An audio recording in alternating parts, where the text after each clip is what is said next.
Buenas amigos, buenas amigos, ¿cómo les va? Estoy transmitiendo simultáneamente por Facebook y por Periscope. Un segundo, por favor. Esto es un poco complicado, pero ahí vamos. Lo que quisiera saber, por favor, es si me ven bien.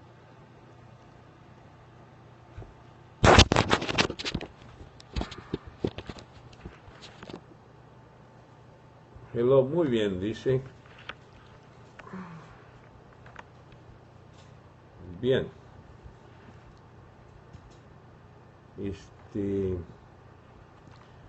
como complicado poner los dos aparatos simultáneamente, pero ya lo lograré. Espérense un minutito, que la están peinando.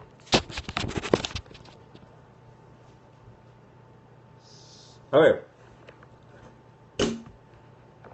yo veo bien esto, de manera que se acabó todas las interpretaciones sobre se ve bien, se ve mal, póngala más arriba, póngala más abajo, porque he descubierto que es una de las maneras de sabotear una conversación, el entrar en las consideraciones sobre la ubicación de la persona. Está fino, soy coreana, hola doctora, ¿cómo está coreana? Siempre puntual, inglés también, excelente. El único problema, se lo digo de una vez, es que estoy viendo los letreros, es muy difícil esto de la... Pero ahí vamos. Bien, mis amigos, sin más retardo, quiero empezar la conversación de hoy con un tema un poco árido, es cierto, que no permite para nada observaciones ligeras sobre dónde estamos parados y para dónde vamos, porque quiero discutir con ustedes algo que se perdió en Venezuela hace muchos años. Uno de los que cultivó explicarle al país qué se quería y para dónde iba, era Rómulo Betancourt. Eran los tiempos en que la teoría política se usaba para explicar una concepción de partido, una concepción de sociedad, una estrategia de organización, pero estamos muy lejos de eso. Eso ocurrió en los años 40. Y en los años 40 sencillamente no había ya posibilidades. En los años 40 no había posibilidades para improvisar, porque se estaba precisamente en la medianoche del siglo, se acababa de producir la Segunda Guerra Mundial,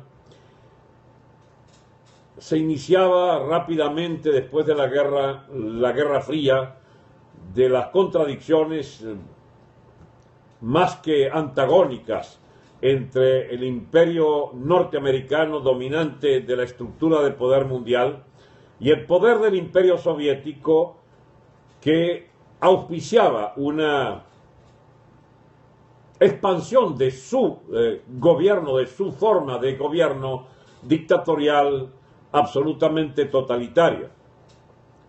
Y Europa estaba dividida en dos, unos bajo la influencia férrea de lo que Churchill llamó el telón de hierro que cayó sobre Europa. Confundí talón con telón porque es que hay una impresionante novela de Jack London de principios del siglo XX llamado El Talón de Hierro, que 30 años antes imaginó cómo sería el fascismo, el nazismo, el nazifascismo. Y es una novela que recomendaría, si alguna vez se topa con ella, léala, porque era uno de los grandes novelistas norteamericanos de principios del siglo XX. Decía entonces que en esa medianoche del siglo no hubo ocasión para explayarse en términos que fuesen fácilmente comprensibles ante los ojos de millones de personas, que no fuesen encasillados prácticamente en una de las dos concepciones dominantes. En la concepción dominante del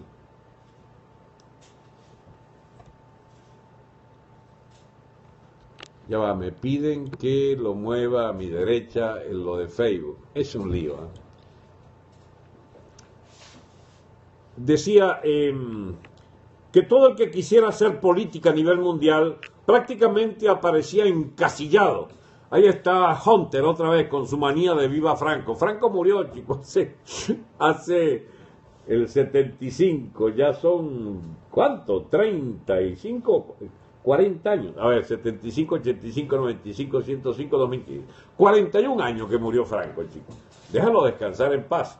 Bueno, entonces, en los encasillamientos ideológicos, decía, de los años 40, y sobre todo en la segunda mitad de los años 40, del 45 al 48, era muy difícil encontrar políticos que a nivel mundial pudieran expresarse, a no ser o alineados con Occidente o alineados con la Unión Soviética. 4 años más tarde del final de la guerra, el año 49, triunfaba la Gran Revolución China y también venía en refuerzo el maoísmo a reforzar pues la visión estalinista de la política mundial. Era la gran discusión si se iba al socialismo, si se iba a la dictadura del proletariado, según los rusos y según los chinos, o se conservaba bajo las libertades la sociedad occidental. Franco, para responderle algo al amigo que hace vivas a Franco cada vez que puede, Franco, que había sido un aliado fundamental de los nazis y de los fascistas, logró pasar coleado en la Guerra Fría porque interesaba a Estados Unidos la estabilidad de España. No podía auspiciarse una desestabilización del régimen franquista porque sencillamente hubiese aprovechado eso el Partido Comunista de España en clandestinidad, que había sido derrotado con la llamada República en el año 39 por el ejército nacionalista de Franco, que se alió circunstancialmente a los alemanes nazis y a los fascistas italianos que le ayudaron a controlar el poder, pero que, derrotados esto en el curso de la Segunda Guerra, prefirió un alineamiento o un deslizamiento. Recuerden que era un régimen muy apoyado por el Vaticano, y entonces deslizó sus apoyos al naciente esfuerzo norteamericano por poner orden a nivel de la política mundial detrás de sus ideologías. Y por supuesto era una garantía del anticomunismo militante, porque Franco era un anticomunista militante, y entonces facilitó la instalación de bases norteamericanas, aún sin ser de la OTAN. Facilitó el territorio español para la instalación de bases norteamericanas, y fue así como se hizo un pacto silencioso. Estados Unidos está conforme con que siga el señor Franco hasta su muerte en 1975-76. Bien, pero ¿a qué viene, a qué cuento viene esta historia de la guerra y de la división del mundo en bloques, en la gran división este-oeste, en la gran causa de la coexistencia pacífica según la Unión Soviética y de la lucha implacable contra el comunismo por parte de Occidente? Bueno, viene a que toda la política mundial estuvo orientada por ideologías, por teorías políticas, por estrategias, por concepciones del mundo que rápidamente fueron a más o menos regir los destinos de decenas y decenas de naciones. Venezuela no tenía una propuesta marxista coherente, a no ser la del Partido Comunista de los hermanos Machado y del amigo Luis Miquelena, que andaba por ahí en esa época en la corriente insurreccionalista de los llamados Machamiqui, los Machado y Miquelena. Estoy hablando del año 48, y el golpe de Estado de 1948 dio al traste con la breve experiencia de Acción Democrática en el poder, que tenía una línea ultrasectaria y que era semi-marxista. ¿Por qué digo semi? Porque no postulaban la dictadura del proletariado, porque no postulaban tampoco la defensa incondicional de la Unión Soviética y su modelo totalitario. Acción Democrática, más bien tributario de la corriente que lideraba el APRA peruano de Víctor Raúl Haya de la Torre, y otras organizaciones nacionalistas de América Latina, más bien propugnaba una revolución democrática que se fijaba objetivos contra el dominio, llamado por ellos el dominio imperialista norteamericano. En ese punto eran algo, digamos, clientes del antiimperialismo norteamericano, y Acción Democrática tuvo pues ese bautismo inicial de partido socialdemócrata de izquierda o partido nacionalista de izquierda. Nacionalistas semimarxistas eran para entonces de la escuela más o menos, no rígida, pero sí tributario, de las lecturas del señor León Trotsky, que había sido perseguido por Stalin, que propugnaba un marxismo no estalinista, es decir, no ligado a la dictadura de la burocracia soviética de Stalin, y permitía pues incluso cierta libertad para imaginar la teoría en los países capitalistas de América Latina, como comprendiendo pues el fenómeno del llamado nacionalismo burgués y pequeño burgués.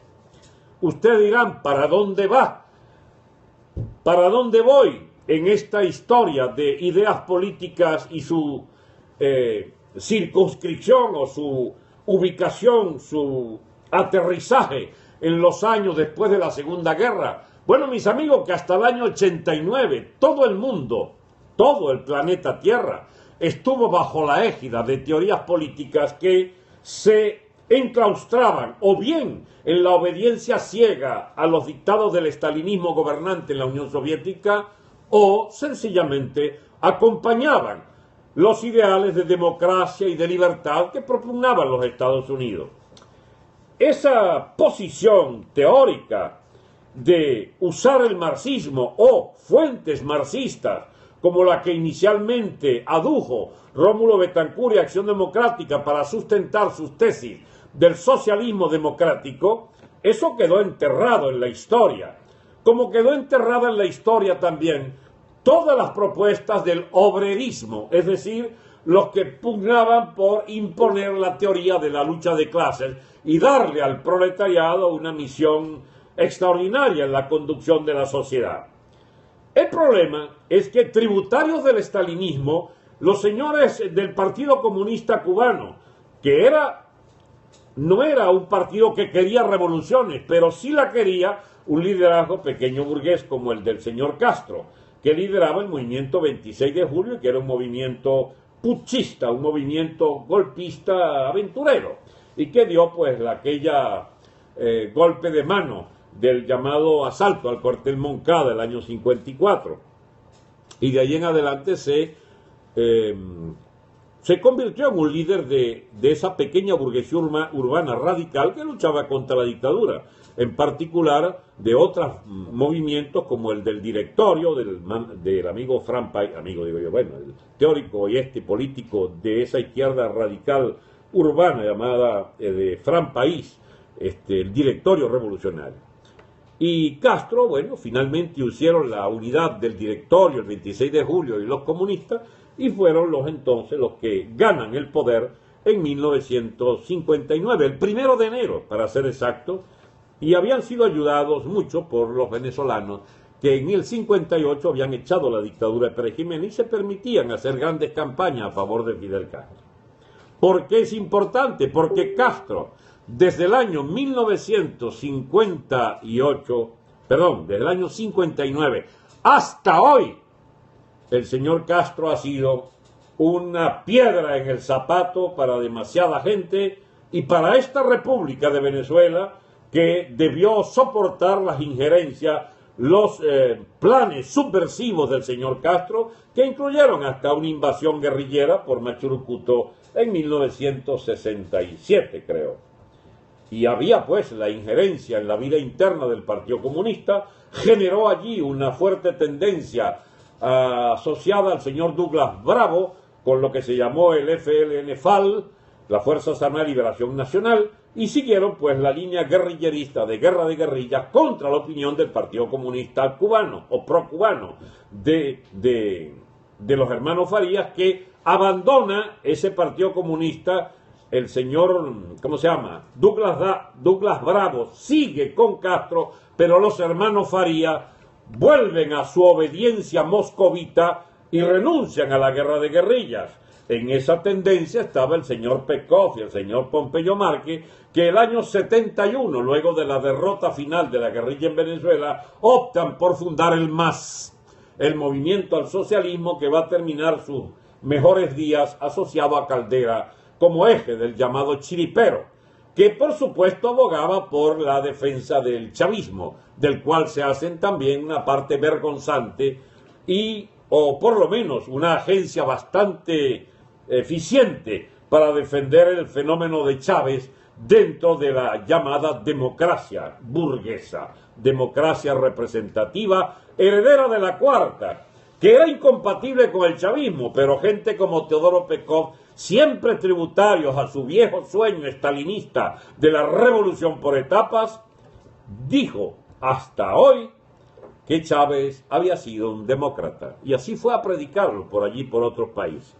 Bueno, mientras tanto, ¿qué ocurrió en el resto de los partidos de Venezuela? Bien, el partido Copey, que había sido un baluarte del semifascismo, del franquismo casi, y de esa propuesta, pues muy ligada a la derecha católica, que dirigía el movimiento estudiantil de derecha en los años 40, la Unión Nacional de Estudiantes, bueno, llevó al doctor Caldera a postular pues las ideas del socialcristianismo, y progresivamente perdió su partido en aras del control del señor Luis Herrera Camping, más bien más izquierdista que Caldera, y propugnando las tesis del llamado comunitarismo, el personalismo comunitario, inspirado en los filósofos franceses Jacques Maritain, Emmanuel Mounier y otros filósofos y pensadores de la izquierda católica de los años posteriores a la guerra. Y por supuesto que rápidamente se hermanaron con el pensamiento llamado de teología de la revolución y la teología y filosofía de la liberación, inspirada por los obispos brasileños, aquel cura colombiano llamado Camilo Torres, rápidamente tributarios del castrismo, que manipulaba todas estas especies de sociedades con cristianos de izquierda, y eso siguió su curso. Resultado, todo el movimiento político de los partidos de Venezuela está imbuido o bien del marxismo, aquel romulero, al cual renunció por supuesto, convirtiéndose en un febril anticastrista y antisoviético. Nadie va a negar que Rómulo fue un luchador consecuente contra las ideas comunistas y contra el propio marxismo, del cual él renegó. Y entonces, seguramente podemos comprender por qué Venezuela termina en esta especie de tributo colectivo, de tributo generalizado al llamado socialismo a la venezolana, porque el calderismo terminó en izquierdista, todas las tendencias de Copey, digamos, naufragaron en aras de el ecumenismo, que es esta especie de corriente social cristiana que, bueno, tiende a querer hacer viable la unidad de marxistas y cristianos, la superación de todas las ideologías excluyentes, el tercermundismo, muy francófilo eso, muy de franceses, le tiers-monde, la emancipación de los países semicoloniales, etc. Amigos, la política venezolana en los últimos 30, 40 años ha estado enterrada en las visiones socialdemócratas de izquierda o socialcristianas de izquierda. Y dentro de ellos, a pesar de que constituyeron gobiernos de la democracia representativa, al final terminó la élite venezolana creyéndose el cuento que podía venir un liberador, un emancipador, un gran caudillo popular, como lo fue el señor Chávez, al cual bautizaron de redentor, de vengador, de todo lo que quisieron, y lo llevaron al poder. Y ahí está nuestra historia en sus estertores finales. Este señor Chávez, hijo legítimo o hijo bastardo, si prefieren, de toda la ideología de los partidos de la llamada democracia representativa, que hacían compatible perfectamente esa manía por montar clientelas, el cuánto hay para eso, como método de enriquecimiento rápido, y sobre todo una especie de obediencia ciega a cómo armar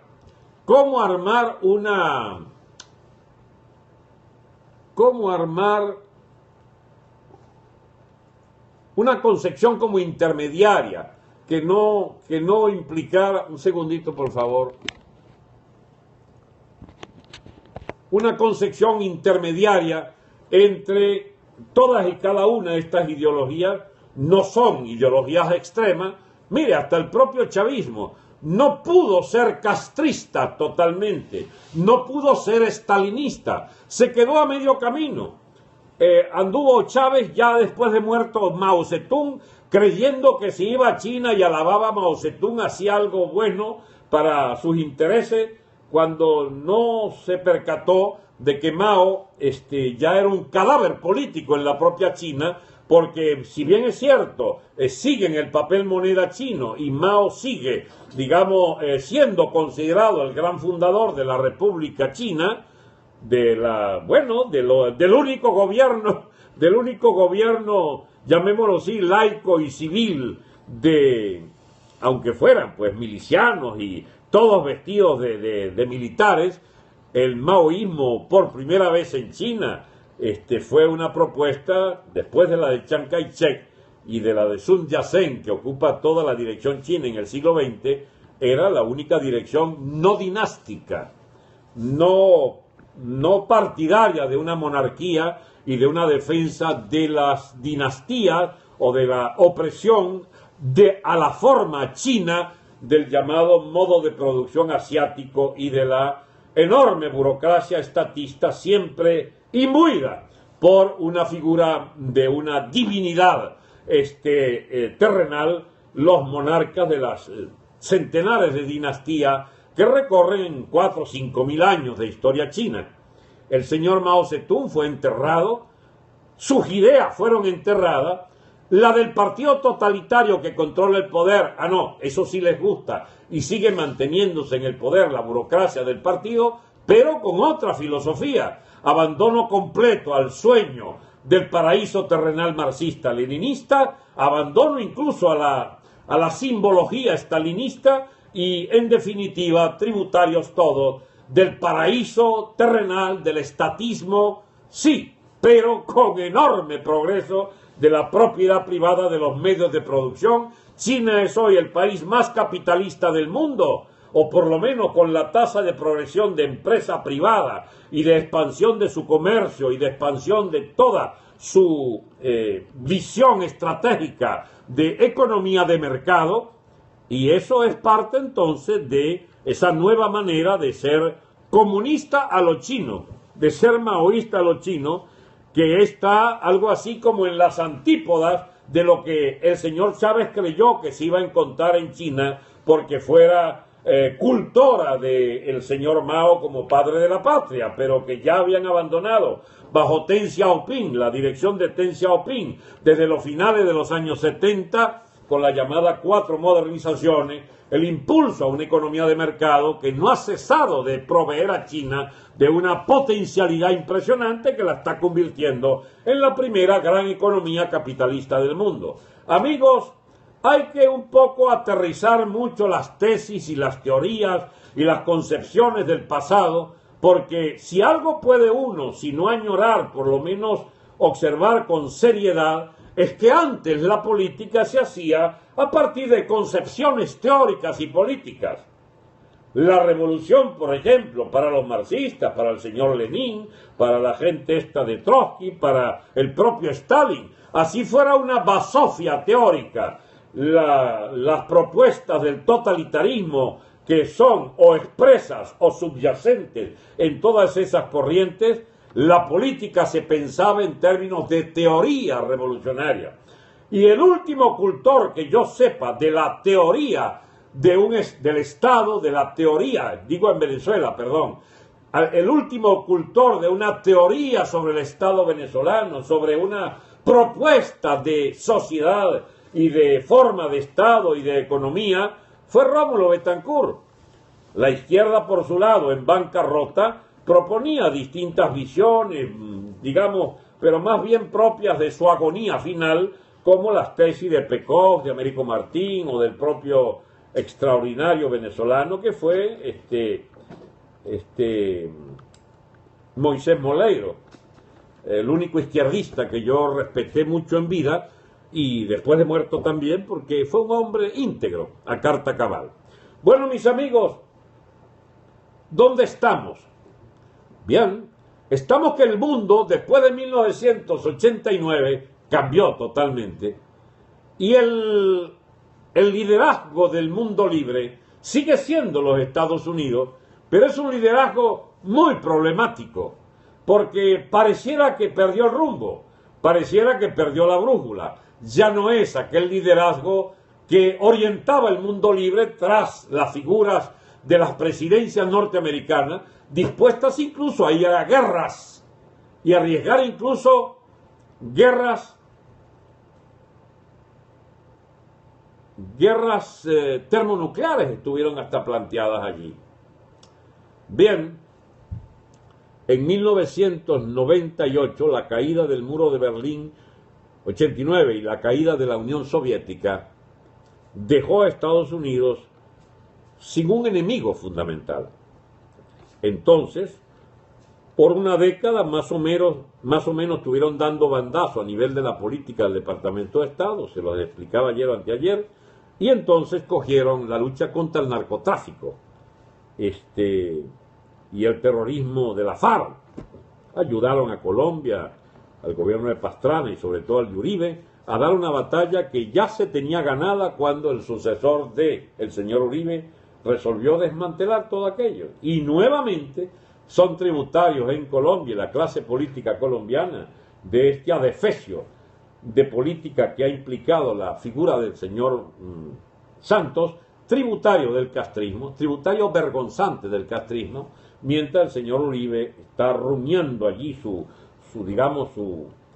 incomodidad con el que, habiéndolo él designado su sucesor, ha resuelto enterrar toda su política y con ella a Colombia. Y cuidado si nos arrastran a nosotros en el futuro a no sé qué aventuras de la política exterior colombiana, que va a depender en buena medida de los dictados de una guerrilla que ha logrado, según el señor Santos, un espacio subsidiado, reconocido, de preeminencia en las instituciones colombianas y que debe ser votado en un plebiscito ahora el 1 de octubre.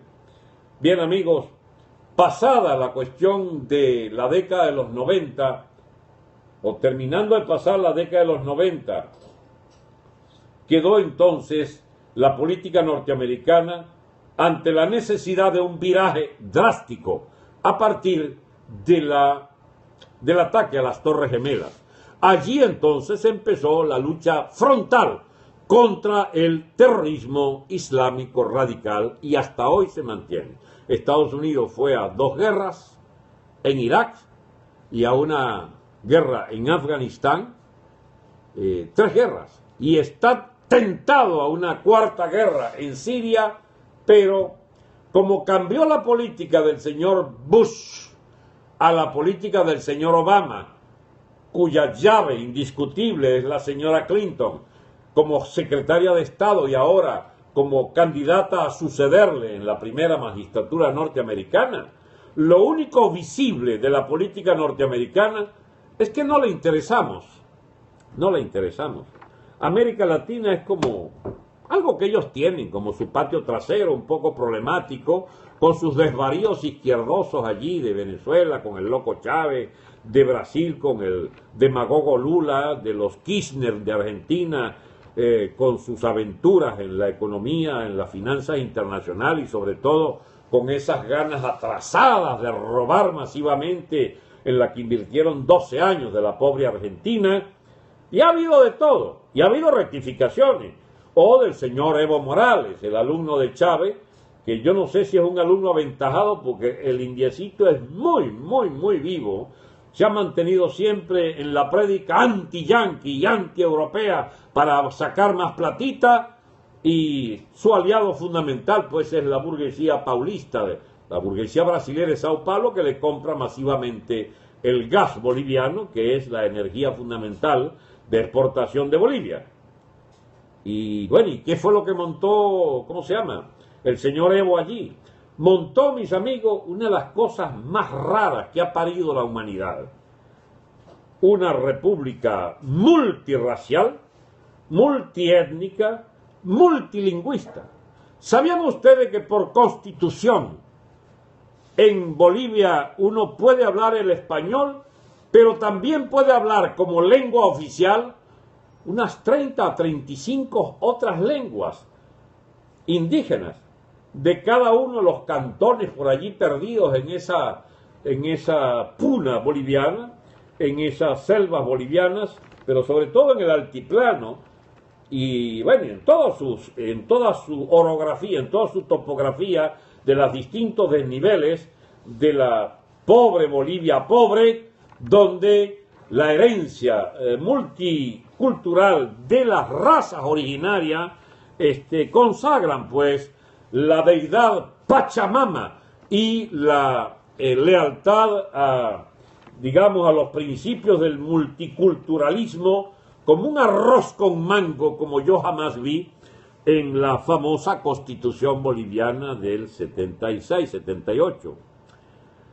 Ahí andan, dando tumbos, ahí andan con un proyecto de nación que no se sabe qué es lo que va a resultar de ese famoso mosaico de nacionalidades y de lenguas, donde el pobre que le toque una de esas 30 o 40 lenguas primitivas y que no tenga acceso cercano a una escuela que hablen en español o que le expliquen en español, me imagino que estará condenado de por vida a usufructuar las bendiciones de la Pachamama y del atraso extraordinario de la vida en esos campos irredentos de Bolivia.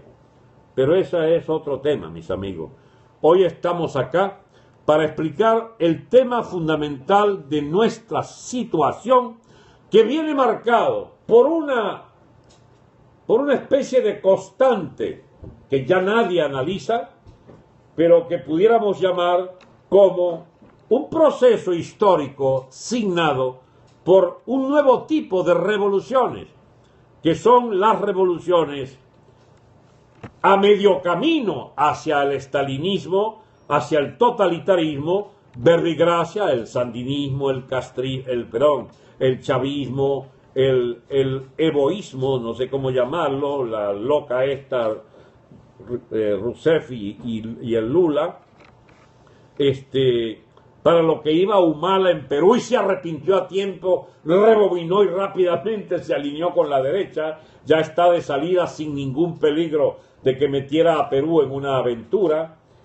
Pero fíjense ustedes, ahí el gran lío mexicano, que algún día lo tocamos, aunque sea de paso, pero hay una especie de impasse histórico en México, precisamente por el fracaso histórico de lo que podríamos llamar el adequismo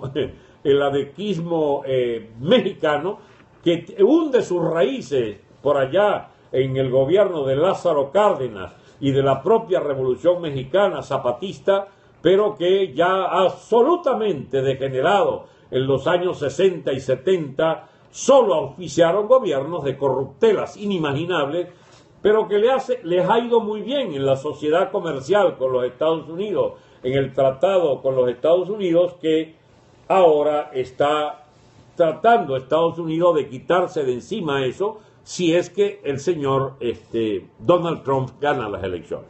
Pero le decía, la guía teórica y política de muchos de los movimientos de esta especie de semi-estalinismo, de despotismo a medias, de semi-totalitarismo, donde nosotros ya podemos ser expertos en Venezuela, porque como dijera Pekov, Chávez es un demócrata, pero un demócrata especial, y sobre todo por la herencia que dejó, estos bicharracos jampones. Y hay gente que está clara en los Estados Unidos, por ejemplo, respecto a lo que son realmente. Búsquense las declaraciones de Marco Rubio, por ejemplo, que ya opina abiertamente que bajo la complicidad de Obama y seguramente la señora Clinton, el engendro del chavismo pudo hacerse de un espacio en Venezuela, y lo peor de todo, porque ya no va el señor, ¿cómo se llama? Marco Rubio, el senador Rubio, tiene derecho a no pelear con un muerto, como el comandante eterno. Lo concreto es que sí dice que el señor Diosdado Cabello representa al criminal más de mayor récord de delincuencia en América, que este narcotraficante y déspota, este matón de oficio, así lo califica bien, ha sido soportado por el gobierno Obama. No se toma ninguna medida por parte de Norteamérica. Amigos míos, si este era uno de los moderados de los republicanos, imagínense ustedes lo que puede significar para el chavismo si se le ocurre todavía estar vivo como dirigente del Estado, y particularmente Diosdado, que tiene su plan de quedarse desde la vicepresidencia, que lo nombre Maduro después de febrero en la presidencia. Imagínense lo que significaría el señor Donald Trump a la cabeza de Estados Unidos. Pero, vuelvo a insistir, ¿cuál era ese eje teórico que nos permitía comprender anticipadamente para dónde iban los procesos? Y bien, ocurrían las llamadas revoluciones democráticas, es decir, dictaduras que caían e insurgía un proyecto de democracia masiva para la población. Revolución democrática en Venezuela fue la de 1945, que fue llamado por los medinistas el golpe de octubre, pero para Rómulo Betancourt esa historia no la quiere conocer Henry Ramos. Para Rómulo Betancourt y para Acción Democrática fue la Revolución de Octubre. ¿Y qué era la Revolución de Octubre? A ver, Henry Ramos, yo sé que tú lo sabes, pero te conviene haberlo olvidado. La Revolución de Octubre fue una propuesta desde las Fuerzas Armadas y desde el partido con aspiración a convertirse en un gran eje popular para el ejercicio de la democracia, de analfabetos, de pobres, de todas las clases venezolanas que antes no tenían acceso al poder porque había que ser adscrito a la élite militar medinista o del gomecismo anterior. Y con Acción Democrática y la elección de Gallego el año 47, con 72% de los votos, esa poderosa transformación político-social que era el advenimiento de Acción Democrática sobre las espaldas de los militares venezolanos nacionalistas, llevan al poder a Rómulo, luego a Rómulo Gallego, y lo interrumpen como proceso cuando el desvarío sectario de Acción Democrática sepulta a los ojos de la élite y de las Fuerzas Armadas, sepulta, digamos, el proyecto democrático.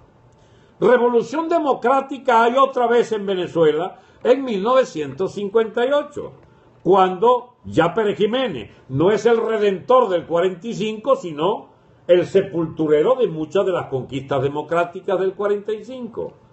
Y como quiera que se negaba a ejercer el poder mediante el sufragio, y arma allí, ¿cómo se llama?, el plebiscito aquel, y se queda en el poder por un periodo, había usurpado un periodo del 52 al 57, y pretendía seguir otro periodo, y lo tumban. Lo tumba una sonada de las Fuerzas Armadas, que entre el 1 de enero y el 23 de enero, sencillamente le da un vuelco completo a la República Venezolana. Revolución democrática fue la de, por ejemplo, la de los partidos de la izquierda peruana con el general de derecha Morales Bermúdez en Perú, cuando devuelve, luego de la dictadura nacionalista de izquierda de Velasco Alvarado, del general Velasco Alvarado, que admiraba mucho Chávez, y que fue antinorteamericano y armó a Perú con armamento ruso. Todas las locuras que hizo Chávez las hizo mucho más ponderadamente, con criterio y sin andar con mucha laraca el general peruano. Y bien, el general Morales Bermúdez con la izquierda y el belaundismo, es decir, del presidente Belaúnde Terry, al que había expulsado del poder Velasco Alvarado 10 años antes, vuelven al poder cabalgando una revolución democrática.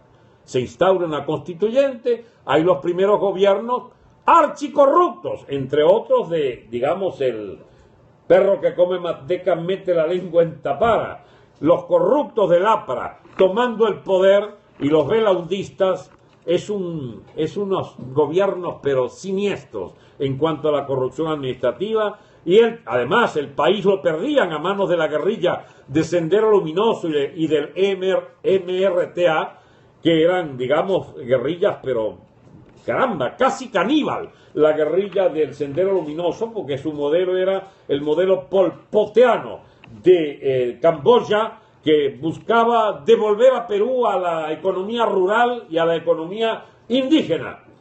Y de parte del terrorismo, el MTRA, era una guerrilla castrista, auspiciaban pues la dictadura del proletariado.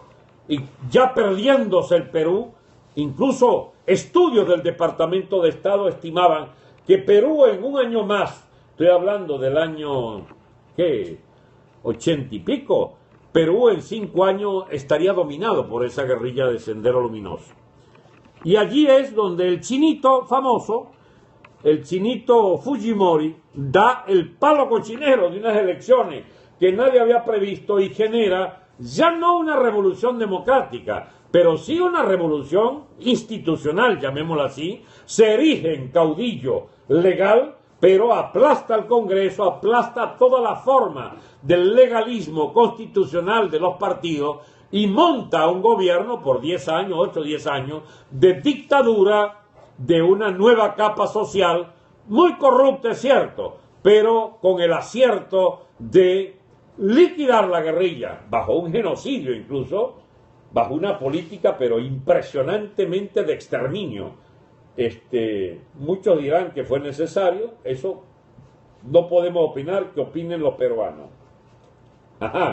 Pero además restituyó la economía peruana, que ya se había ido al demonio, y la devolvió a una racionalidad, una gran racionalidad que cuando logran quitarse al chino mediante otra revolución democrática, fíjense que estoy empleando el término para encontrar cómo los cambios de régimen, no necesariamente, o los cambios de sistema político, no tienen que ver con revoluciones socialistas, como fueran la de los marxistas de principios del siglo XX, sino revoluciones donde la motivación esencial es la reconstrucción del aparato de Estado y la reconstrucción de la economía capitalista. Y bien, el chino Fujimori, Perú le debe, aunque estén malagradecidos con él, lo tienen preso, Fujimori tiene entonces el mérito de haber devuelto a Perú a una senda de gran progreso económico. Y a partir de ese progreso económico del chinito, aunque él no era chino, era japonés, pero lo llamaban el chino, logró sencillamente que todos los gobiernos que se producen luego de otra revolución democrática, la que encabeza ay Dios mío, ¿cómo se llama? El que tenía una mujer sueca, chico. Bien, olvidé el nombre, pero el primer presidente de esta etapa democrática, a la que sucedió, por supuesto, el señor García, que llegó, ¿cómo se llama?, reconciliado con la honradez, y luego siguió el señor Humala, y ahora vino el polaco que es de una propuesta de derecha, que Toledo es el presidente, que olvidé ahora. Toledo y todos los que suceden a Toledo tienen una economía peruana basada en el logro inicial de Fujimori, pero además con la democracia política, que ni siquiera el proyecto original de Humala, que se parecía al de Chávez, logró destruirlo. Todo lo contrario, al convertirse en aliado de la burguesía brasilera también, bueno, Humala resultó un inofensivo presidente que, habiendo renunciado a su tentación de unirse a Chávez, que le hubiera impedido ser presidente, sencillamente logró para Perú 5 años de crecimiento ininterrumpido, y el que hoy Perú siga siendo uno de los países de inversiones más seguras, de respeto a la propiedad privada, de ascenso social, de expansión de su comercio, de tasas de crecimiento económico capitalista envidiables, igual que Chile en el post-Pinochet. Y bien, ya Perú por ahora no necesita otra revolución democrática, ya hizo varias en el curso de los últimos 30 años, pues 30 años sí. ¿Y quiénes están urgidos de una revolución democrática? Bueno, los venezolanos, sencillamente. ¿Cómo se llama? En Argentina la hubo también. Yo estuve allí, perdonen la pedantería de meterme en la pequeña historia, pero a la caída de Galtieri triunfó una gran revolución democrática en Argentina. Caían la dictadura de Videla, Viola y el almirante Macera, al que sucedió la dictadura de Galtieri, el que metió a Argentina en el lío de las Malvinas, en la guerra de Malvinas, sobre la base de una promesa equívoca del Departamento de Estado norteamericano. Parece que entendió mal la seña, lanza la invasión y se tuvo que calar la guerra de Malvinas, que no podían ganarla nunca, no solo por la superioridad tecnológica de Inglaterra apoyada por los Estados Unidos, sino por la cobardía implícita de unos generales, ¿cómo se llama?, aventureros, que creían que la cosa salía con solo invadir aquello y desafiar a la Thatcher, que le permitieron nada más y nada menos que el movimiento de la flota inglesa hasta destrozarlo. Y ese fue el fin de la dictadura de Argentina, y nació entonces una revolución democrática, la transición de el Larrazábal. El Larrazábal argentino fue el general Viñone, y rápidamente a los 8 meses se convocó unas elecciones y fue electo el señor Alfonsín, y una seguidilla de gobiernos democráticos con políticas erráticas como la del señor Menem, que bueno, privatizó hasta las posetas de la gente, las casas, una cosa locoide allí de como dijeron los chavistas, un neoliberalismo salvaje. Y entonces vendió todas las propiedades había y por haber en Argentina, para convertirse al propio tiempo en el gobierno más corrupto de la historia argentina, y ser adversado por sus propias figuras. No pudieron impedir que cayera en desgracia el peronismo. Sube de la Rúa, y de la Rúa se equivocó de pueblo. Pretendía entonces imponer a rajatabla un plan económico de ajuste masivo, y lo sacaron a pedradas, y casi que le incendian la Casa Rosada y la convierten en la Casa Negra, allí en Plaza de Mayo, en Buenos Aires, y tuvo que huir en helicóptero ante una poblada general. Una poblada general que es la que trata el chavismo de evitar siempre. Cuando dicen que van para Miraflores, carajo, les pega un culillo enorme, no vaya a ser que los quemen vivos en Miraflores. En todo caso, después de el señor, ¿cómo se llama?, Duhalde, al cabo de 3-4 gobiernos provisionales, que toma el control, normaliza las cosas, y llega entonces los Kirchner, 12 años de experimentos medio chavistas allí, y corrupción masiva, por supuesto, muy parecido a Maduro Diosdado, y entonces logran finalmente los argentinos volver a poner su república sobre sus propios pies.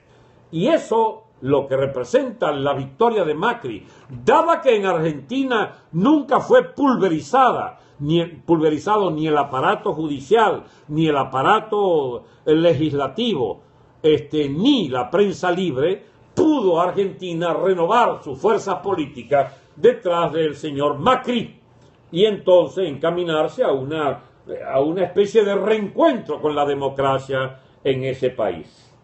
Amigos, hubo una especie de semi-revolución democrática en Nicaragua, cuando los sandinistas son obligados a una apertura, pero fue una primaverita un poco mezquina, porque sencillamente los sandinistas, tolerando un gobierno de los Capriles y allá, perdón, de la señora, ¿cómo se llama?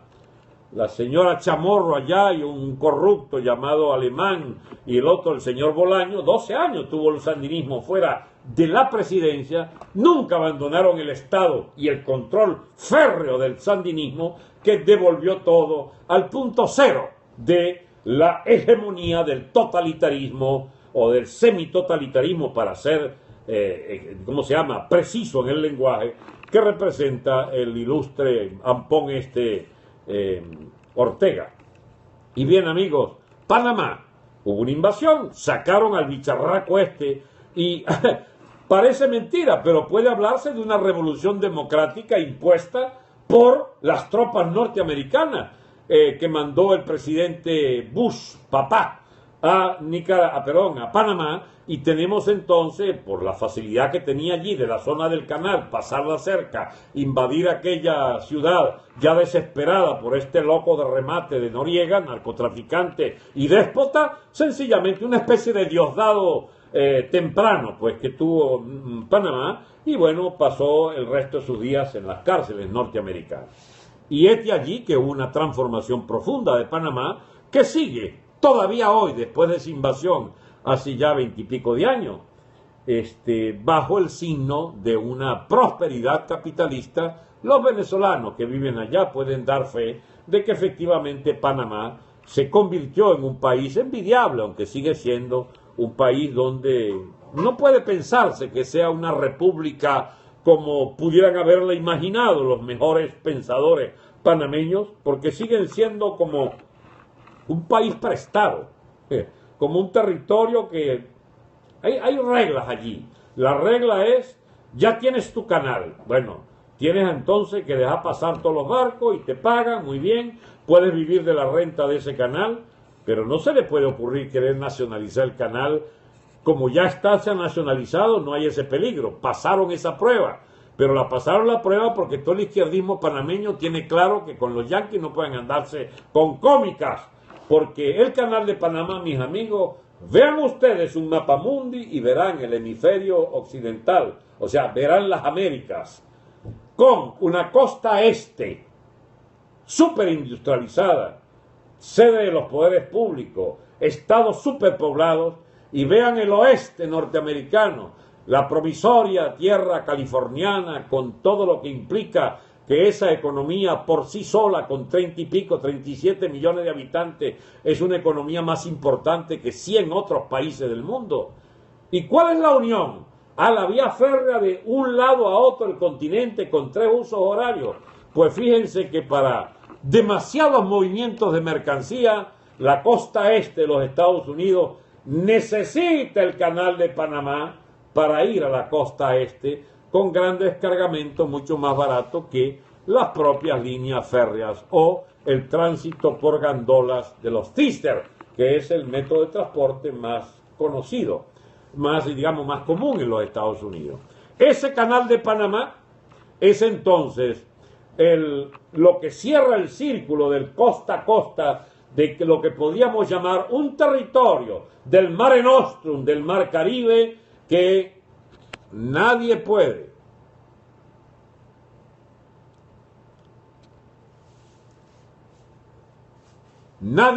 mis amigos, disputarle a Estados Unidos la hegemonía absoluta sobre ese interland del Mar Caribe.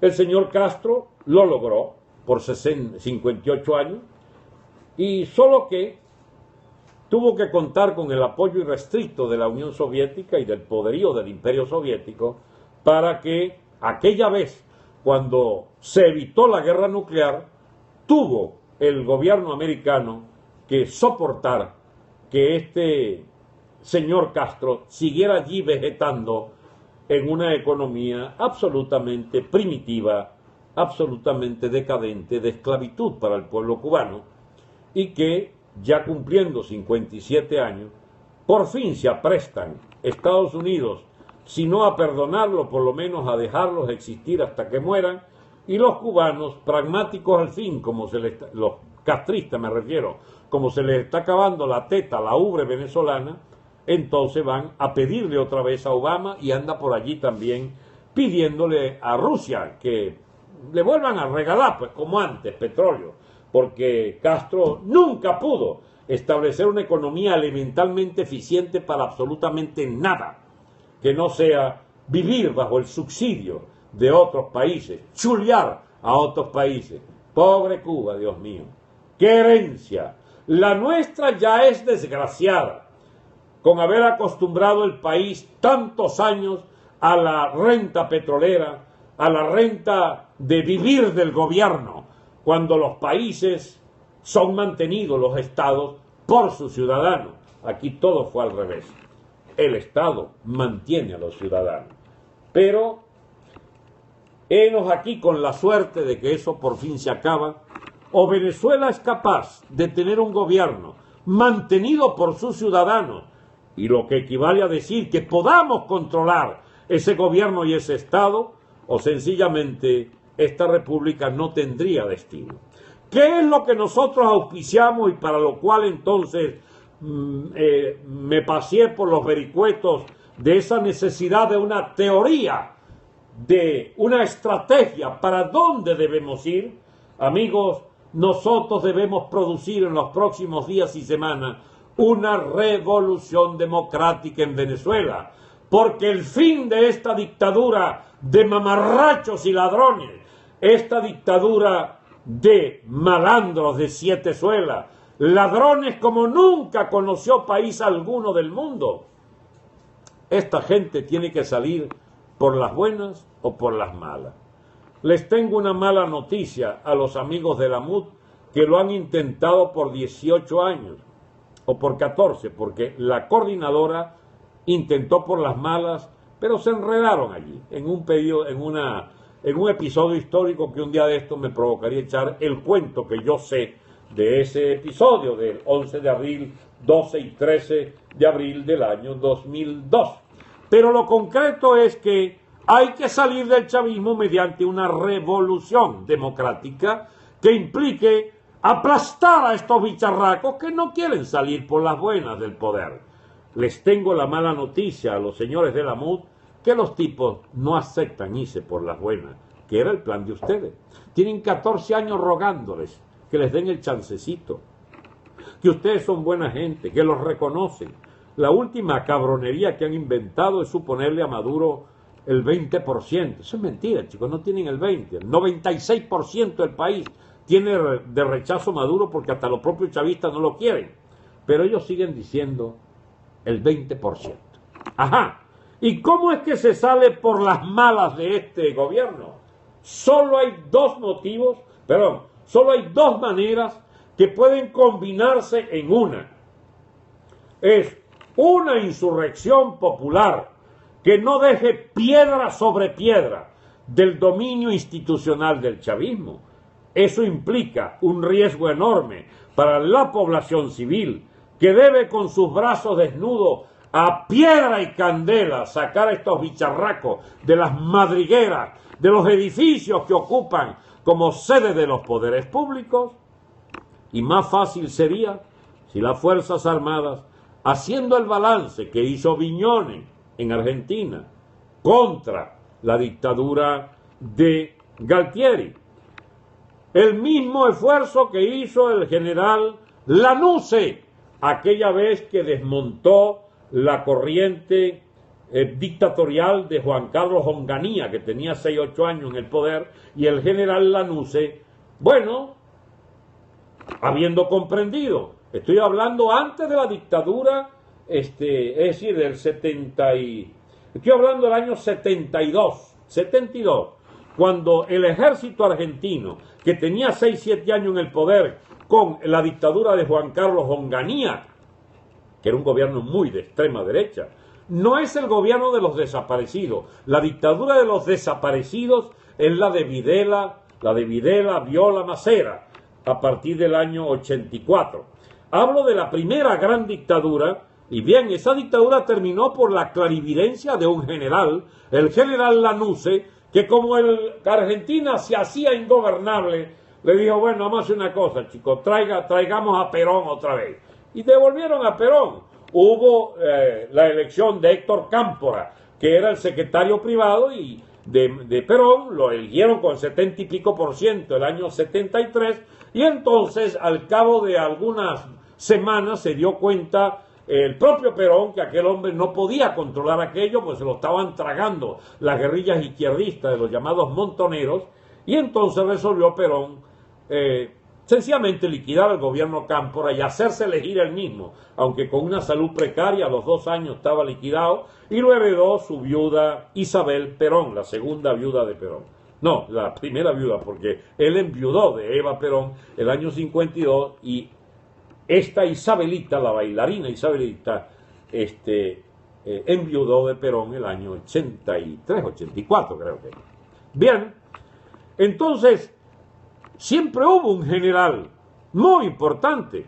Se conoce muy poco, pero por ejemplo el general Figueiredo en Brasil, después de 20 años de dictadura en Brasil, los militares sacan al gobierno de João Goulart el año 64, endurecen la dictadura por la llamada Acta Constitucional número 5 en diciembre de 1968. Sigue la dictadura de Garrastazu Medici, del general Castello Branco, de otro general más, no recuerdo el nombre, y entonces los militares poco a poco van pactando la vuelta a la democracia, y el último de los generales fue el general Figueiredo, que parece que se le fue la chaveta en la presidencia, porque se cuenta de él que vivía midiendo con cuartas toda la habitación. Y Figueiredo, bueno, optaron los militares por empezar a gobernar mediante algunos civiles como Collor de Mello, que resultó muy corrupto, y el tal José Sarney, también muy corrupto, pero un poco menos pues que el bicharraco ese Collor de Mello. Y entonces, mientras tanto, en las calles millones de brasileros pedían la elección directa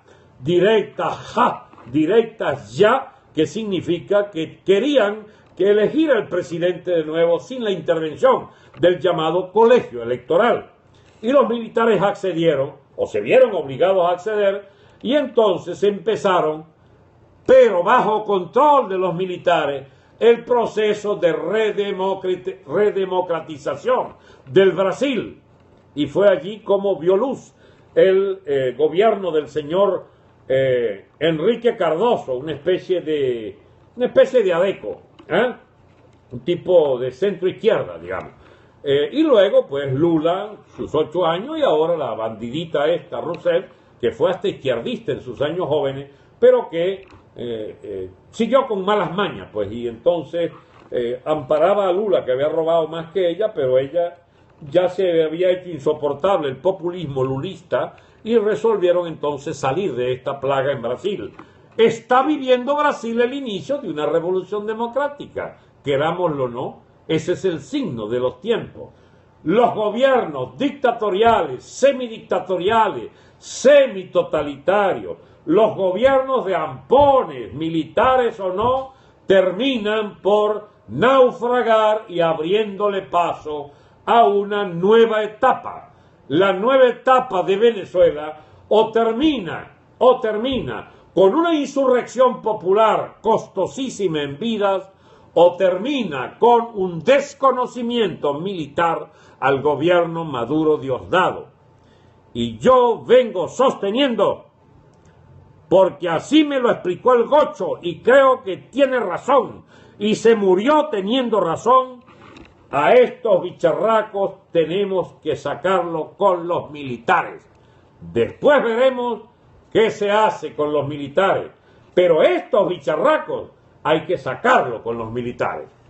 Y me dará la razón, o mejor dicho, para ser estrictamente honrados intelectualmente, se le dará la razón al señor Carlos Andrés Pérez. Así tenga la memoria que tenga para muchos de ustedes a favor o en contra. Era un demócrata, lo obligaron a renunciar a la presidencia. Muchos de los que todavía ya muy viejitos andan por ahí dirigiendo los partidos de la cuarta, y sobre todo con los inmerecidos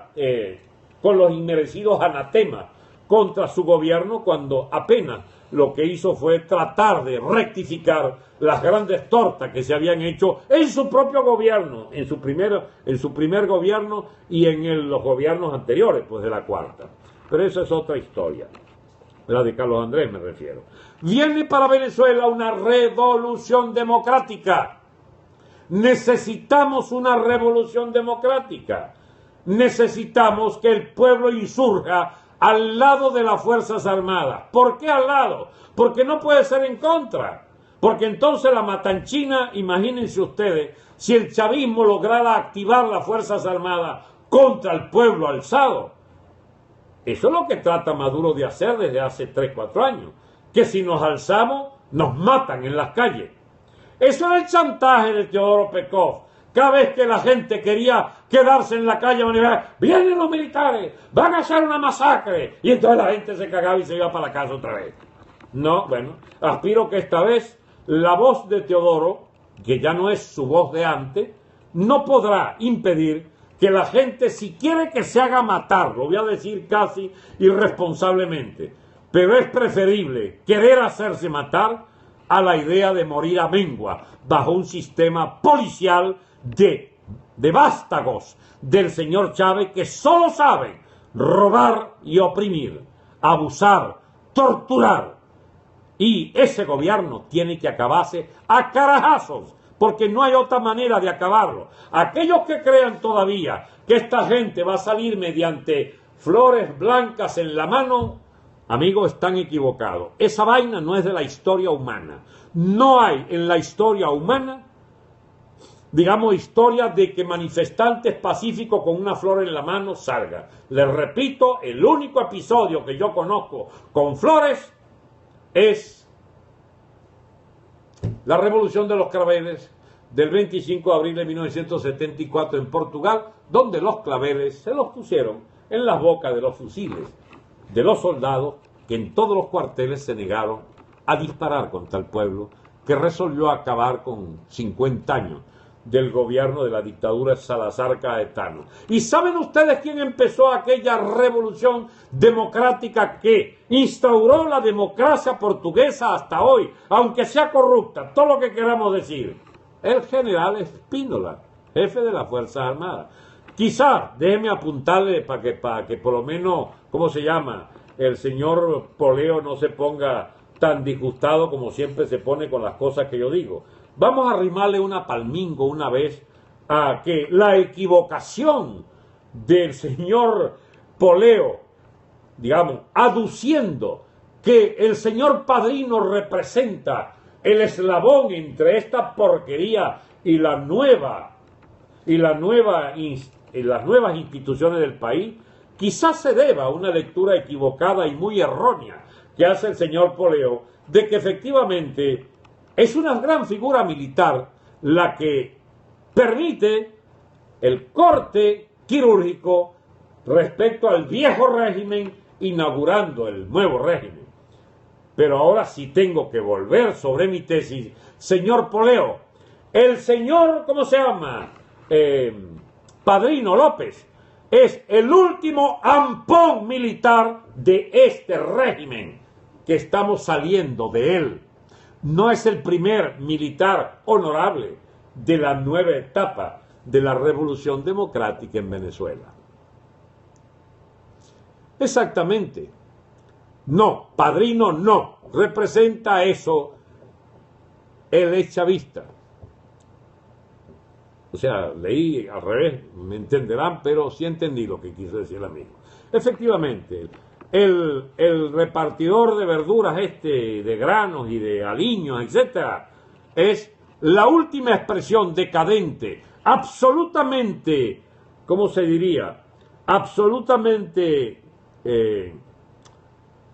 ¿cómo se diría, chico? Está trambucado, el tipo no tiene salida, está enchiquerado. Es un general enchiquerado. Él no puede salir de este atolladero. Está hasta las orejas, metió en un pozo séptico. ¿Cómo va a ser alguien liberador de la democracia en Venezuela? Alguien que si logra sacar la cabeza, se le ve muy impregnado de excrementos, está en el pozo séptico de esta porquería de régimen. Y bien, amigos, la revolución democrática es un posicionamiento teórico absolutamente solvente. Lástima que los políticos venezolanos no se orientan por nada que tenga que ver con la teoría, sino por las encuestas, el marketing y unos consejeros que siempre nunca faltan, a los que le pagan mucho dinero, generalmente mal habido ese dinero, para tirárselo a los cochinos, para tirárselo a esas agencias que te mejoran la imagen o que te ponen, ¿cómo se llama eso, chicos? Te potencian tu imagen, pues. Son tan ingenuos muchas veces que gastan dinerales. Yo no voy a decir el nombre porque yo lo aprecio sinceramente, pero hay un tipo en Venezuela, yo estaba presente, que trajo a uno de estos diseñadores de campaña norteamericanos, y el tipo gastó $100,000 en traer a aquel señor, y el tipo hizo una reunión con una veintena de nosotros, y cuando terminó, ¿qué te pareció? Me dice el amigo. Carajo, que yo te hubiera hecho esa vaina por $100 y gastaste 100,000. Porque lo que te dejo es una rebabolsería que sencillamente no tienen nada de asidero. El tipo lo que vino fue a decirnos que había que parecerse a Chávez para ganar las elecciones. O para que ese partido que este muchacho representaba tuviera algún destino. Y le pagan, chicos, $100,000 a semejante charlatán para que venga a decir cosas en Venezuela. Ah, pero eso nunca faltan. Hay que encontrarse un asesor. De esas malas mañas vienen de la cuarta, donde se pagaba a pensadores de eso, a grandes truqueros de la publicidad electoral, se llevaban muchos millones de dólares. ¿Para hacer qué? Para las tracalerías esas del marketing publicitario. Mire, compañero, Venezuela no está para marketing.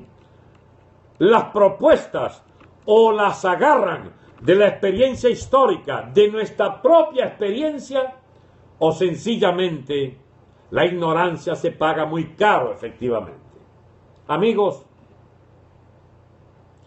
no hay otra tesis viable en Venezuela que la tesis de que esta dictadura debe ser expulsada del poder y que para poder ser expulsada necesitamos echarle piedra y candela, y las Fuerzas Armadas debe ayudarnos a echarles plomo si se ponen cómicos.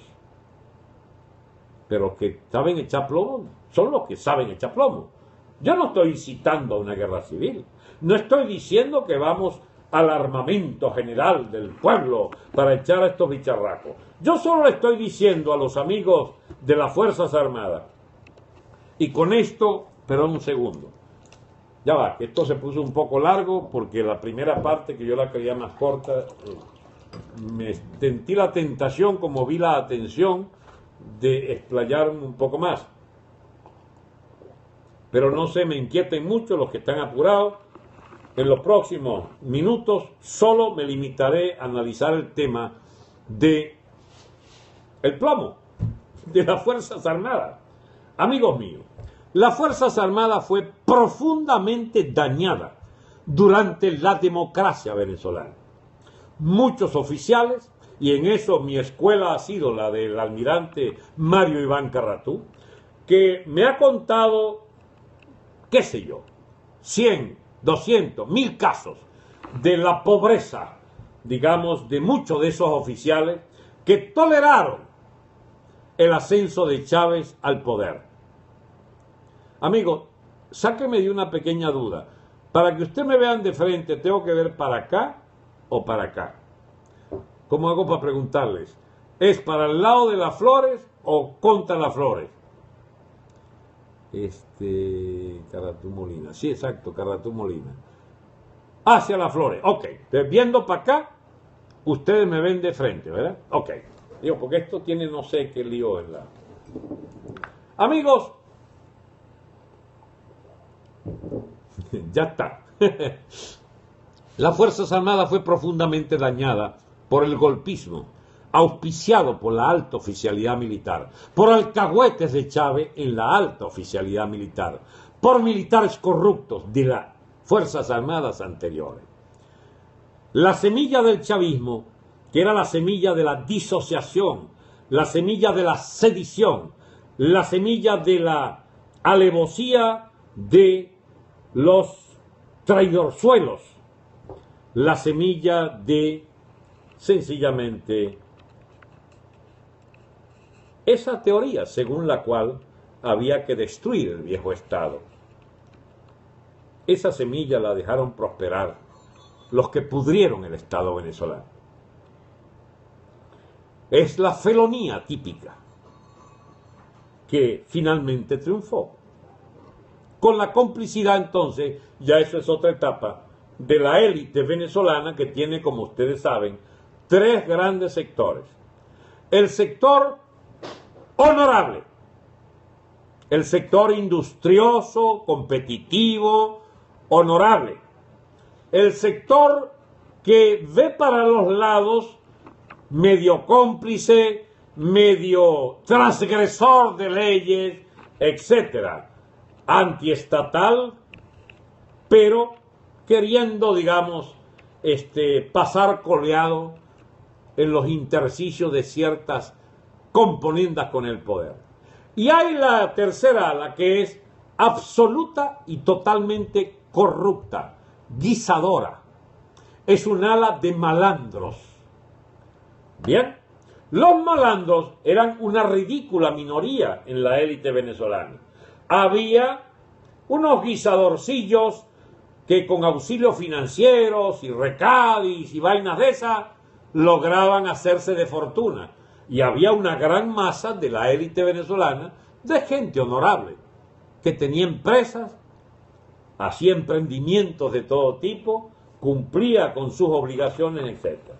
Bien, amigos, en el país fue ganando, a expensas de ese gran sector mayoritario de la clase capitalista, fue ganando el sector neutral y sobre todo creciendo el sector del malandraje guisador.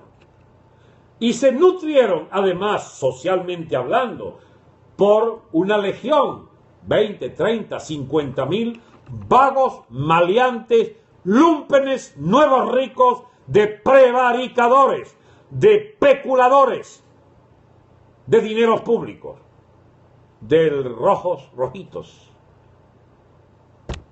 de las comisiones de la coima. Y en esa situación de conjunto floreció el delito uniformado, prohijado por el delincuente mayor que era el señor Hugo Chávez.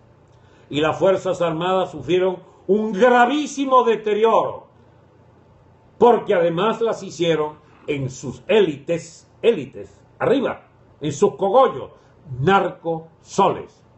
Los soles por lo de los soles de los generales, los narcosoles ligados a la FARC para el gran tráfico de cocaína a través de Venezuela. Y la ruta de la droga no falla. Es el interés del chavismo por las gobernaciones. ¡Apure! Entra. Sigue por Orinoco.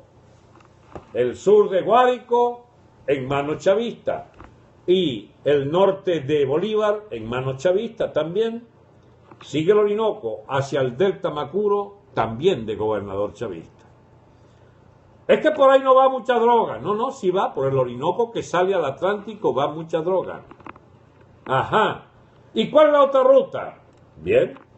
Entran por Apure. Siguen por Guárico. Siempre chavista el gobernador. Suben por Aragua. Y llegan a Carabobo, puerto y aeropuerto en manos de la FARC. ¿Ustedes creen, mi amigo, que es casual que el chavismo se haya empeñado en la última fase de desalojar a la oposición que era tan modosita, chico, con sus gobernaciones? Chico, tan diligente que era, como asociados y leales al gobierno de Chávez.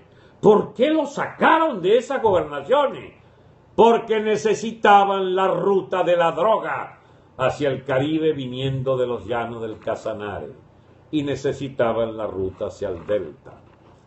Amigos, todas esas gobernaciones de militares chavistas y el civil el Alzheimer, que no es militar, pero opera con su ejército particular de ampones a sueldos y de militares también del clan del señor Alzheimer.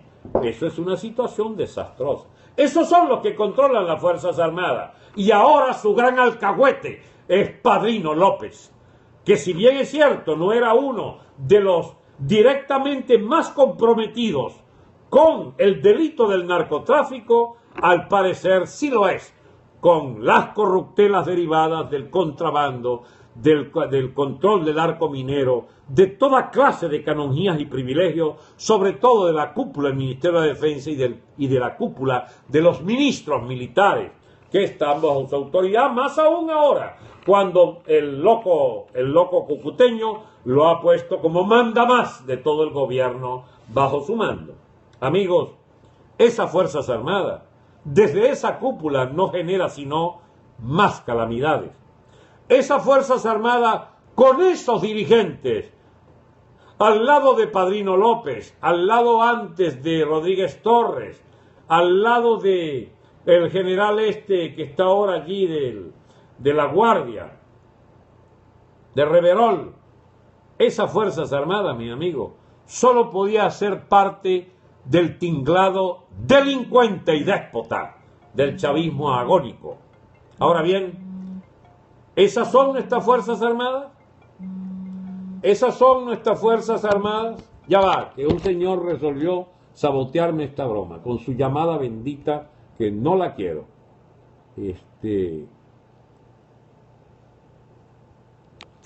Un segundo, por favor. Ok, perdónenme. Entonces, esas Fuerzas Armadas se debate desde hace varios años qué hacer para evitar la vergüenza de estar asociados a un gobierno de ampones. Y bueno, tuvo que llegar lo que llegó, la agonía de ese gobierno. Y esa agonía de ese gobierno se contagia a la inestabilidad profunda de la cúpula militar. Ya no pueden controlar como antes. Ya no pueden seguir gobernando como antes. ¿Dónde está el nuevo aliado del gobierno? Porque ya la cúpula militar no pudiera soportar el embate de una gran movilización nacional que le diga a las Fuerzas Armadas: agárrense de la brocha que me llevo la escalera, porque aquí lo que viene es una insurrección popular si ustedes no deponen a este gobierno de ampones. ¿Dónde está el apoyo del gobierno? ¿Dónde reposa la estabilidad de Maduro y de Diosdado? Reposa, mis amigos, en la alcahuetería de la oposición legalista y su famosa estrategia de salidas institucionales, pacíficas y electorales. Cada día que pasa, el gobierno Maduro se sostiene por la cobardía de la oposición blandengue. Y alguien agregará: y por la cúpula militar. Por supuesto que por la cúpula militar. Si son ampones en la cúpula militar. Pero ustedes saben que entre las Fuerzas Armadas, los mandos medios, estoy hablando de muchos coroneles, estoy hablando de muchos tenientes coroneles, mayores, capitanes y tenientes, por supuesto, los comacates. ¿Saben ustedes, mis amigos, que están tan indignados como nosotros con la conducta de la alta oficialidad, que cuando no es malandra es cómplice de los malandros? Entonces empecemos a ver las cosas de frente. No hay salida sin las Fuerzas Armadas. No hay salida sin las Fuerzas Armadas. No hay tampoco salida con una explosión de toda la oposición. Alguien tiene que asumir las únicas o escasas banderas de la dignidad en la oposición política. Se nos habla de que empezó el lío interno en la oposición. Se nos habla de que algunos ya quieren negociar con Zapatero y otros no quieren irse al muere hacia las arenas pues movedizas de este Zapatero, agente pagado por Maduro para enterrarnos. Amigos, hay una frase de un gran dirigente de Acción Democrática, uno de esos históricos, que le mandó a decir a Henry Ramos: Henry, si tú, no sé si comete una imprudencia al decirlo, pero le gustará que yo lo tenga como un referente de las cosas que valen la pena oírle a la vieja guardia DECA. Le dijo a un tal Luis Aquiles Moreno, que es un poco el hombre de mano de Henry Ramos: Luis Aquiles, si tú y Henry Ramos van a la negociación de Rodríguez Zapatero y aceptan esa vaina, todo lo que han hecho para recuperar Acción Democrática se lo estarían echando a los cochinos. Es decir, destruirían el partido. Como ustedes saben, Acción Democrática ha venido en un proceso de recuperación y el liderazgo de Henry Ramos es parte sustancial de esa recuperación. Pero me permito repetirle lo que le dijeron, lo que le mandaron a decir a Henry Ramos: Henry, todo lo que hiciste, defecaría sobre eso si pactas con Zapatero y compañía. ¿Cómo estará de complicada ese panorama para la misión Zapatero, cada vez más mal querido? Que una personalidad como el señor Capriles, tratémoslo hoy de señor, se niega a aceptar la misión Zapatero. Ustedes dirán: Franceschi cambió con respecto a... No, yo no he cambiado, el que cambió fue él. Que por esta vez, por lo menos, Capriles tiene la posición digna de no sumarse a la propuesta de vendernos el alma con Zapatero.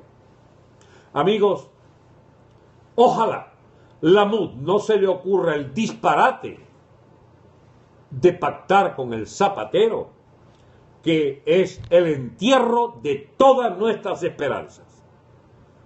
Bien, eso es lo fundamental que quería plantearles hoy. Mira, amigos, yo voy a voltear un momentito esto para poder leer. Espero que no cambie sustancialmente. Ajá. Ya va. Entonces me dirán si quieren que les explique alguna cosa. Un segundito, por favor.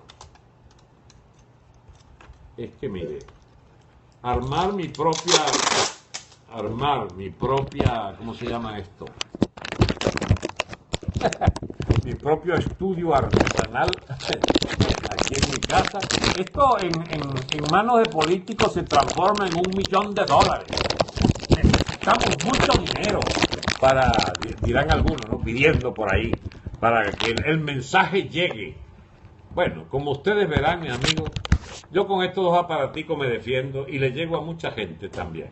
A ver, si se animan entonces, y yo les respondo. Esto es mejor que una clase en la universidad. Muchas gracias, Guarme.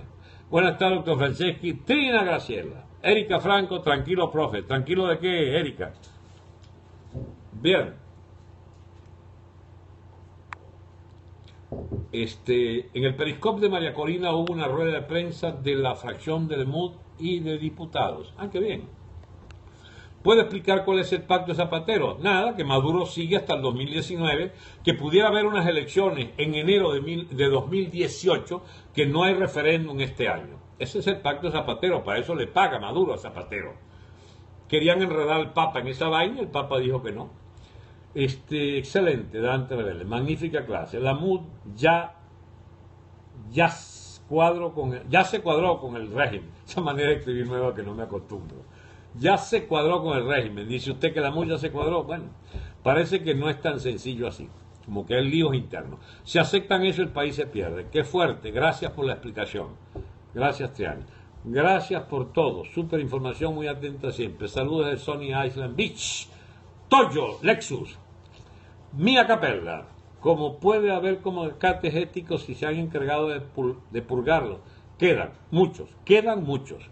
Yo hablo con mucha gente de la oficialidad media y alta que me dan absoluta garantía de que van a insurgir apenas puedan ser acompañados por el pueblo o respondiendo al llamado del pueblo o cuando esta bendita oposición deje de capitular como capitula todos los días y le piden que no intervenga.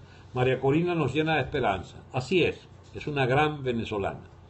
Doctor, a Cuba le conviene que gane tiempo. Sí, me imagino, para terminar. ¿Baduel para ministro de Defensa? No lo creo. Baduel es el líder militar de esa gran fracción que quiere sacar este régimen.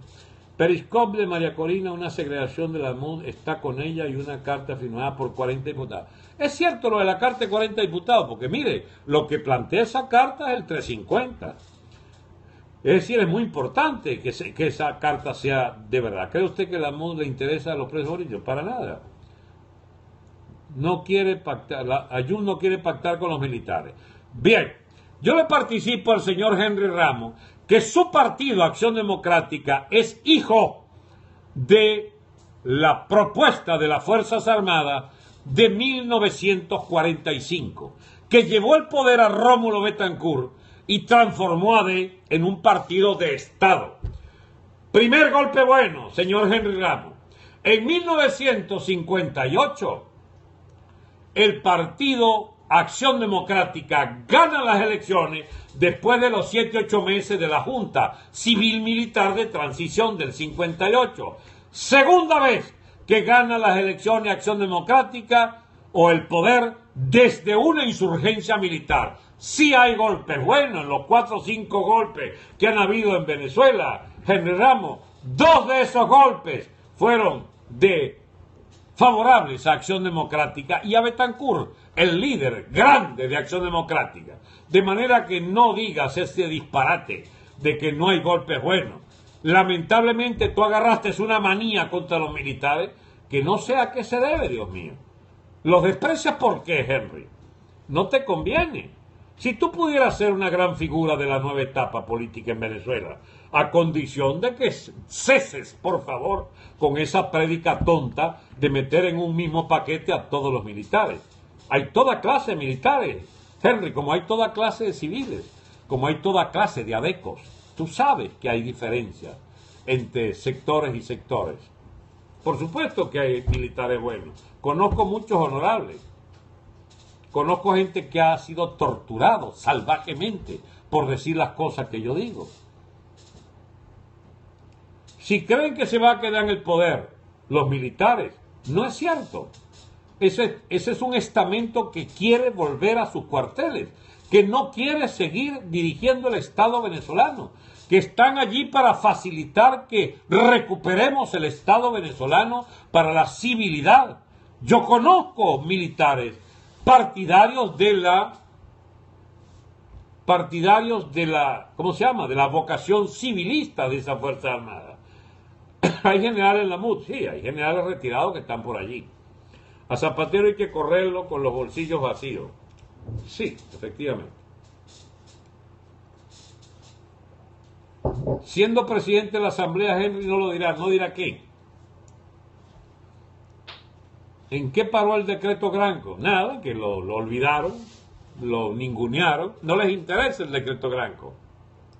El decreto Granco era poner en evidencia que la Asamblea Nacional asume que el tipo es colombiano, como lo es.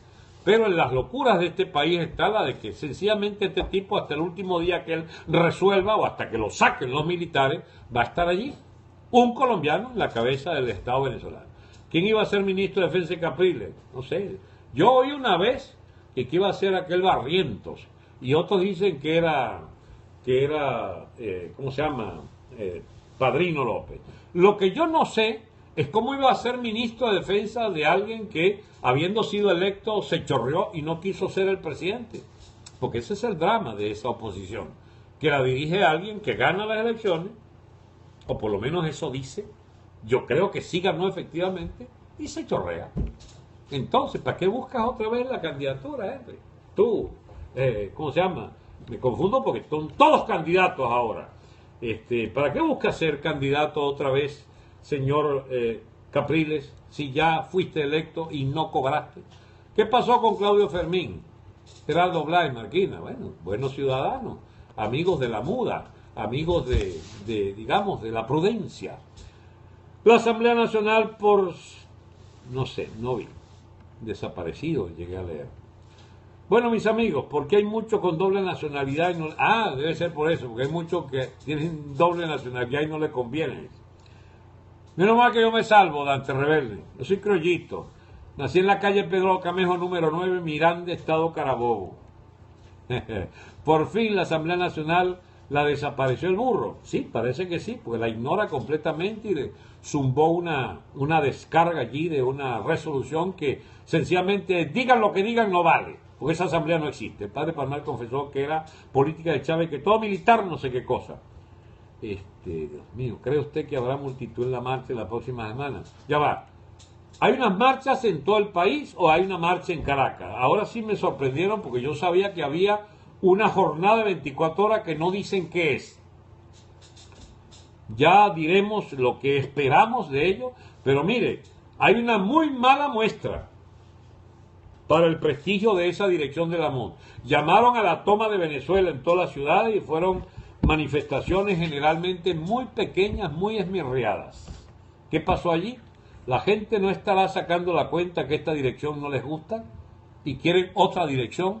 Es lo más probable, ¿sabe? ¿En qué país del mundo las Fuerzas Armadas están del lado de los colectivos? Bueno, por supuesto en ninguna. Esta es una mamarrachada que han hecho con la Fuerza Armada al permitir que coexistan los colectivos armados, incluso echando tiros al lado de la Guardia en aquellas fatídicas jornadas de 2014. Mucho gobineo para ejecutar 350. Doctor, ¿qué más falta pasar en Venezuela?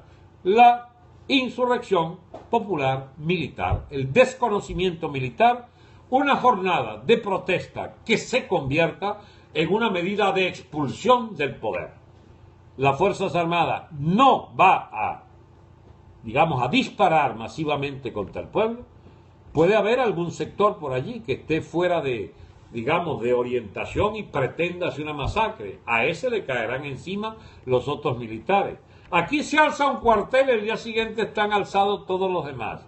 Aquí el gobierno da la orden de disparar y no conseguirá militares que disparen contra el pueblo. Esto está a punto de chocolate, mis amigos. La gente, para serles sincero, me cree poco porque, llevado por mi entusiasmo, he pronosticado tantas veces que esto está cerca que no me creen. Bueno, cuidado con el cuento del lobo. Tantas veces lo he dicho que puede ser verdad esta vez. Bien, hasta muy pronto, amigos. Será hasta mañana. Vamos a descansar los domingos, pero mañana todavía alguna noticia. ¿Habrá guerra militar? Sí puede haber guerra militar si no hacen lo que tienen que hacer, a saber, sacar a estos bicharracos bandidos del poder. Entonces puede podrir de tal manera las Fuerzas Armadas que termine fracturada en dos grandes sectores y cayéndose a tiros entre ellos. Amigos, esto está muy, muy delicado. Hasta mañana. Gracias entonces. Hasta pronto. Les quiero mucho, como decía Remy.